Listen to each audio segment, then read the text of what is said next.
Tasya, kamu mau kemana pakai baju rapi banget begitu? Aku menonton konser rock di lapangan kecamatan, Nin. Udah stres beberapa hari ini, jadi pengen refreshing deh, biar kepala nggak mumet. Ya ampun Tasya, kamu tuh cewek tapi nggak berhijab, terus pakai baju yang ngepas gitu. Nin, ini tuh baju biasa, dan aku pakai karena nyaman. Aku nggak niat umbar apa-apa, dan gak ganggu siapapun juga kan. Yang penting, aku tahu batas diri aku sendiri. Kamu bilang nyaman, tapi kenyamanan itu nggak berarti baik.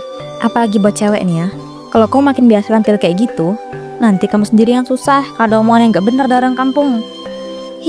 Tahu sih kamu berhijab, dan aku juga nggak pernah ganggu pilihan kamu. Tapi tiap ketemu, kamu ini tiba-tiba nyinyir penampilan aku terus. Soal aku yang selalu salah. Padahal kan, aku cuma jalan hidup aku.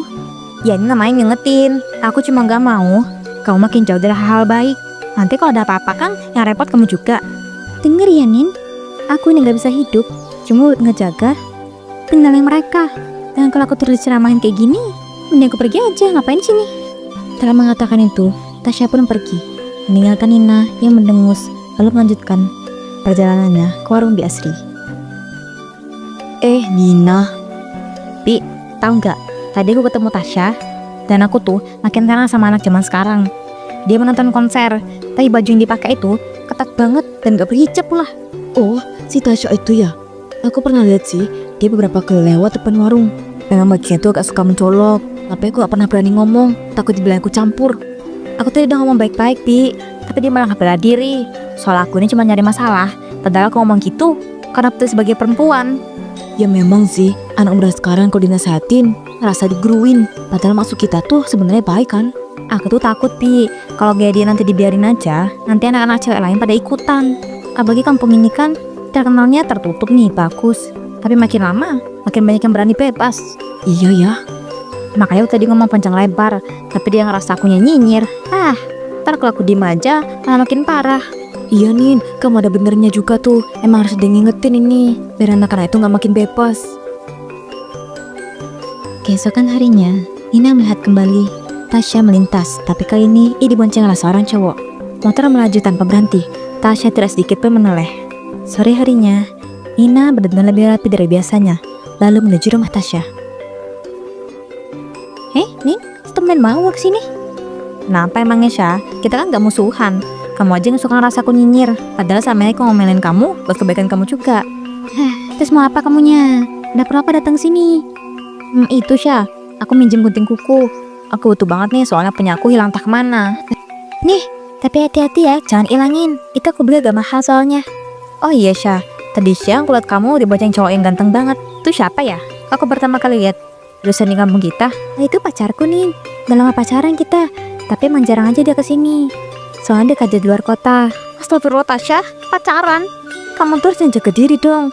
Jangan mabut-mabutin cowok gitu, bagi kelihatan mesra. Nanti orang kampung malah ngomongin kamu macam-macam loh. Nin, aku udah gede. Aku tahu apa yang aku lakuin, dan aku capek kalau tiap aku gitu. Aku cuma khawatir Syah, kamu tuh cantik, muda, masa depan masih panjang. Jangan sampai kejebak hal kayak gini. Ini bisa narik kamu ke hal yang gak baik. Udah Nin, aku mau istirahat. Tapi juga tadi bisa jalan jauh. Kalau kamu minjem barang ya udah. Tapi kalau mau ceramahin, mending pulang aja sekarang. Gak sanggup dengernya. Ya udah, aku pulang dulu. Tapi kan ini ngomongan aku tadi. Malam itu, setelah selesai membereskan rumah, Nina duduk di kamarnya sambil scroll TikTok. Aduh, kok kepikiran terus sama cowok Tasya tadi? Ganteng banget Beda banget sama cowok kampung sini. Tasya yang kelakuannya kayak gitu, bisa dapet yang begitu ya? Muka aku bagus juga ya kalau pakai filter ini. Coba deh aku upload. Kenapa semua orang minta aku buka hijab ya? Emang kelihatan aneh pakai hijab? Wah, rambut aku bagus juga ya. Pakai pada sampingnya jadi makin cakep. Ih, ternyata bener kata mereka. Aku cantik juga, hehe. Keesokan harinya, Nina kembali ke warung Bi Asri. Di depan warung, tiba-tiba cowok kemarin datang dengan motor metik biru. Nina langsung mendekat dan pura-pura akrab. Hai, kemarin aku lihat kamu di depan rumah aku bareng Tasya. Aku ini teman Tasya tahu, nama aku Nina. Oh, hai, aku Erik. Aku baru mau beli sesuatu buat dibawa ke rumah Tasya ini. Mau jengukin dia sebentar. Erik ini ganteng banget loh. Kok bisa yang milih Tasya tapi? Maksud aku bukan buruk sangka sih.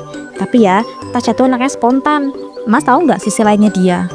Setiap orang punya caranya sendiri sih mbak. Aku nyaman sama dia. Ya karena dia gitu. Apa adanya. Gak neko-neko lagi. Aku mau ini bukan iri loh mas. Aku tuh cuman kasihan aja. Nanti masnya ngerasa ketipu sama tingkah Tasya. Kalian lihat tuh, terlalu bebas orangnya. Aku aja sering negur dia loh, lebih bener. Makasih masukannya Mbak, tapi aku udah cukup kenal Tasya kok. Ya udah ya, aku pamit dulu ya Mbak, mau ke rumahnya. Iya mas. Siapa itu? Ganteng banget.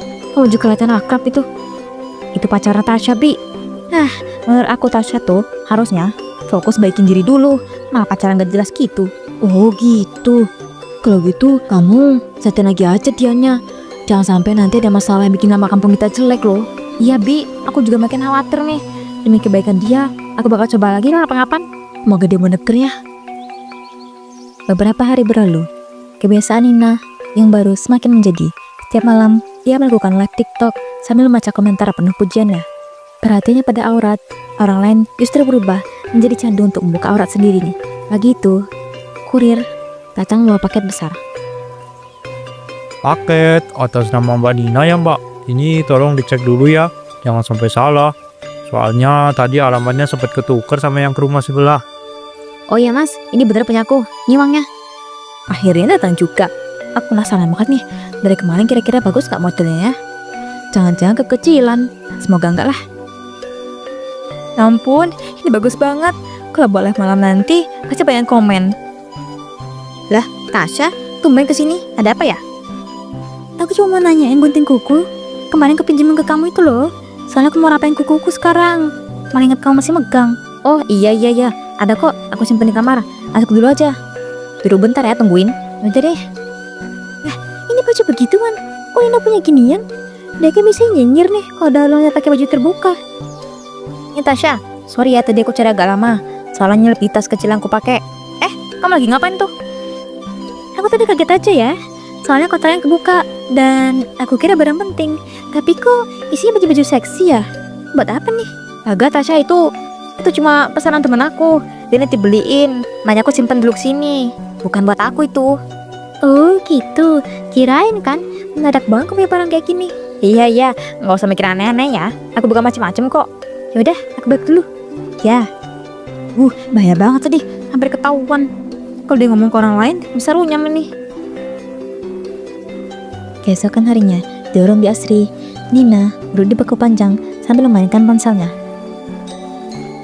Nin, kamu denger nggak kabar dari kampung sebelah? Katanya ada orang kena kasus. Cewek hamil duluan. Padahal selama ini kelihatan alim banget. Ya mungkin karena dia nutupin semuanya, dia orang-orang gak ada yang tahu. Aku jadi kepikiran loh. Kata-kata orang-orang jangan boleh lab. Ada yang kelihatan alim bisa nyimpan hal lain. Bi, tapi kan hal-hal kayak gitu, kalau bukan kita yang ngingetin, ya siapa lagi? Aku mau cuma kasihan aja sama cewek-cewek zaman sekarang.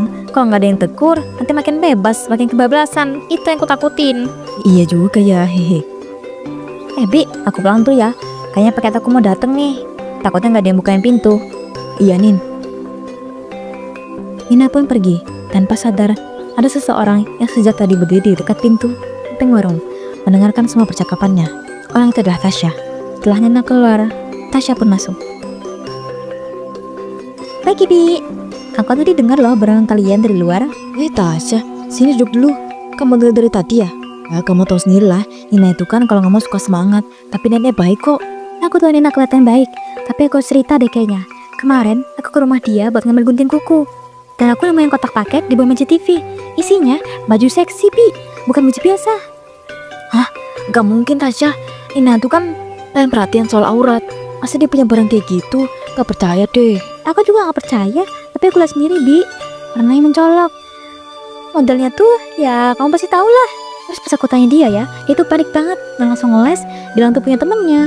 Ya Allah, Aku curiga, kayaknya dia lagi ngelakuin sesuatu yang gak dia berani bilang ke orang-orang. Apalagi lewat baju-baju itu, aku yakin itu buat diri sendiri. tuh masa iya sih? Kan sebarang omongan nih loh. Aku takut Nina makin jauh kalau gak ada yang sadar. Dan aku gak mau kamu kita heboh ntar. Coba kapan-kapan, Bibi tanya dia secara gak langsung ya. Bibi kan lumayan deket sama dia.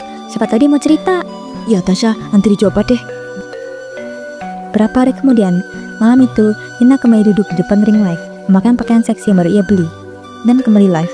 Sementara itu di luar rumahnya, Bi Asri dan Tasya berjalan mengendap menuju jendela kamar Nina. Tasya, kamu yakin ini waktunya? Aku tuh ketahuan nanti. Tenang Bi, aku yakin banget. Setiap malam dia live dan suara musiknya kedengeran. Bukan Bi, dari sini aja udah kelihatan ini. Itu pasti baju yang kemarin kulihat. Halo semuanya, makasih ada channel live aku malam ini. Hati baik banget sih kalian semua. Ini aku coba outfit baru ya, biar kalian gak bosan lihat gitu-gitu aja. Lu Nina, parah ini. Gak nyangkel aku. Padahal lihat Tari, dia ngomain aurat orang. Nah kan Bi, dia tuh ya cuma pintar ngomong doang, tapi tingkahnya beda jauh. Siapa tuh di luar? Bi, mundur Bi, ya denger kita Bi. Ayo sembunyi dulu. Loh, kok gak ada siapa-siapa nih? Tak jelas bang ada suara. Apa kucing ya? Kemalin. Namun tiba-tiba kaki Biasri menginjak ranting. Tasya berdiri duluan. Akhirnya ketahuan juga ya Nin. Kami kira selama ini kau paling suci. Ternyata kamu munafik ya. Malah aku selalu aurat, padahal nyatanya kamu lari kayak gini malam-malam. Tasya, jangan sembarangan nuduh ya. Ini tadi cuma konten doang kok. Aku butuh pemasukan. Kamu gak ngerti keadaan aku. Nina, aku gak percaya sama aku yang keliat loh. Kamu selama ini paling keras kan ngomongin aurat orang. Ternyata malah kayak gini di belakang. Udah lah Nin, gak usah ngeles. Kamu pikir udah kampung, gak percaya omonganmu lagi. Udah saatnya mereka tahu kelakuan kamu yang asli, iya kan Bi? Aku gak tahu harus ngomong apa lagi. Kalian jangan berisik di sini. Ada tetangga denger. Udah sana pulang. Aku akan jaga, tapi nggak sekarang. Jelasin apa Nin? Mau bilang baju seksi itu titipan lagi ya? Mau bilang apa? Aduh lucu banget sih kamu. Aku rasa warga kampung harus tahu. Asya, mati ini tuh. Jangan rebane kamu nyebarin ya. Aku laporin kamu nanti. Nina naik ke jendela, berusaha mengejar Tasya yang terus merekam. Namun, baju seksi yang ia pakai tersangkut di jendela. Bajunya pun robek besar, tubuhnya kehilangan keseimbangan dan jatuh berguling ke tanah depan mereka. Tasya pun tertawa. Keesokan harinya, rekaman Nina pun sempat di warga kampung. Semua orang menonton, membicarakan dan menertawakan serta mencibir. Sejak saat itu, Nina tak berani keluar dan namanya menjadi bahan omongan sepanjang hari karena kemunafikannya.